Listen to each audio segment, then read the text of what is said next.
Forgotten signal methods. Communicating without modern tech. If you study war, migration, resistance and survival in Europe long enough, you eventually realize something uncomfortable. Most people in the past communicated under pressure without wires, radios or screens, and they did it reliably. What you're about to hear isn't folklore or romantic storytelling.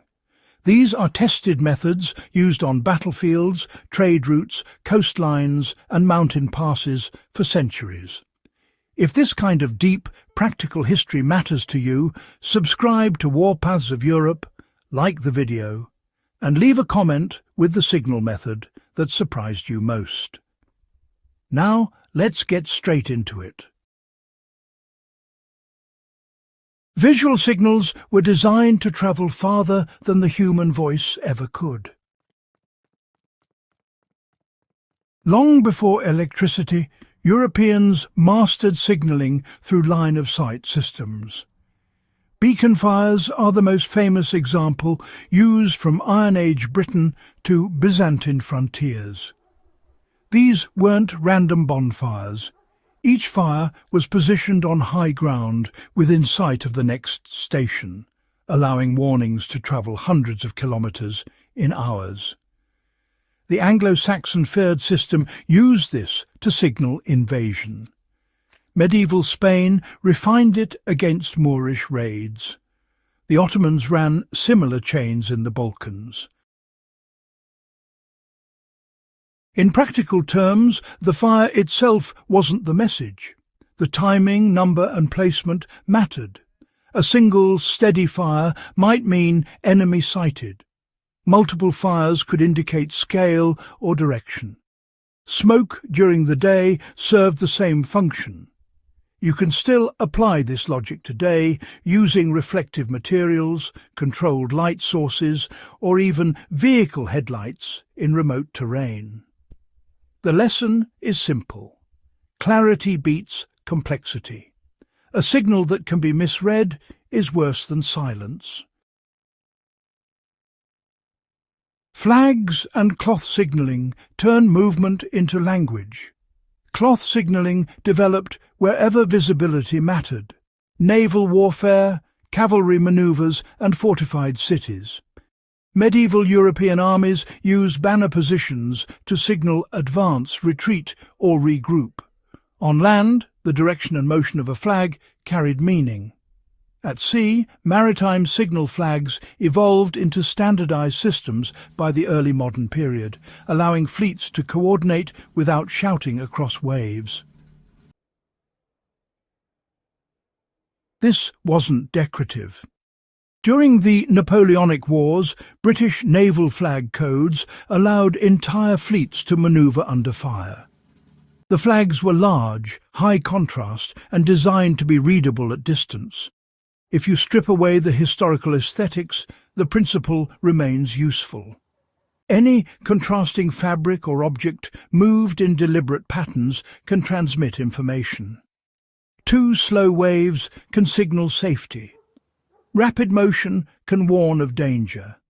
This works anywhere visibility exists and sound doesn't carry. Sound signals used rhythm and repetition instead of words. Horns, drums and bells dominated European communication where sight failed.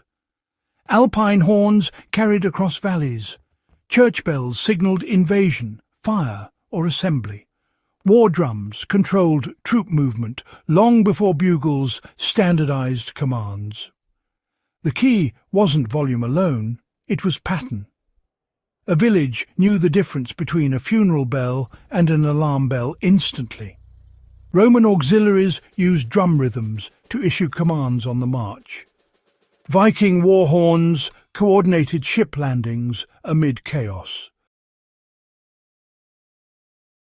Today, this translates directly to survival and coordination scenarios. Repeating sound patterns using whistles, metal strikes, or improvised instruments can signal location, intent, or danger when radios fail. 1 blast means attention.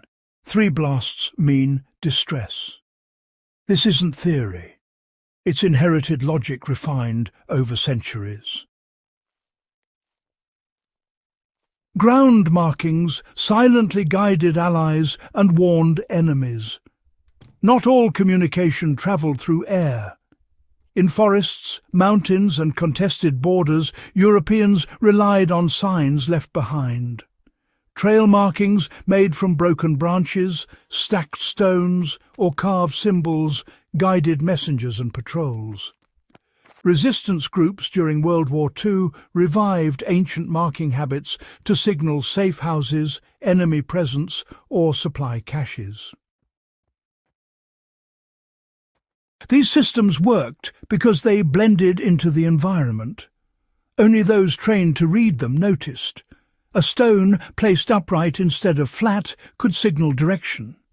A branch bent at a certain height could mark a route used at night. This method is still applicable in modern wilderness travel or low-profile movement. The rule is consistency. A symbol only works if everyone using it interprets it the same way. Light signals evolved from torches to coded flashes. Light as a signalling tool matured significantly in Europe during the early modern period. Coastal watch stations used lantern codes to warn of pirate fleets. Later, shuttered lanterns allowed controlled flashes. By the 19th century, heliographs using mirrors transmitted messages across vast distances using sunlight. The brilliance of light signalling lies in its precision. Short flashes, long flashes, pauses, and repetition create a language. You don't need Morse code to understand the concept. A controlled light source can transmit direction, status, or urgency. Even today, a flashlight used with discipline can outperform shouting in darkness or rough terrain. Messengers were systems, not individuals. Couriers weren't just fast runners. They were part of layered networks. Medieval Europe used relay messengers, fresh horses, and coded letters to move information faster than armies could march. Some messages were deliberately vague, so capture wouldn't reveal full meaning. Others relied on oral delivery, so nothing could be seized. For practical application, this teaches redundancy. Never rely on one channel. If a message matters, it should be repeatable through different methods. A spoken message backed by a visual sign, a written note paired with a landmark signal. European history shows that communication fails when it depends on a single point of failure. Signals always match terrain, culture, and threat. What worked in the Alps differed from the Baltic coast. Forest signals differed from open plains. Successful systems respected environment and enemy capability. Smoke fails in fog. Sound fails in wind. Light fails in daylight unless amplified.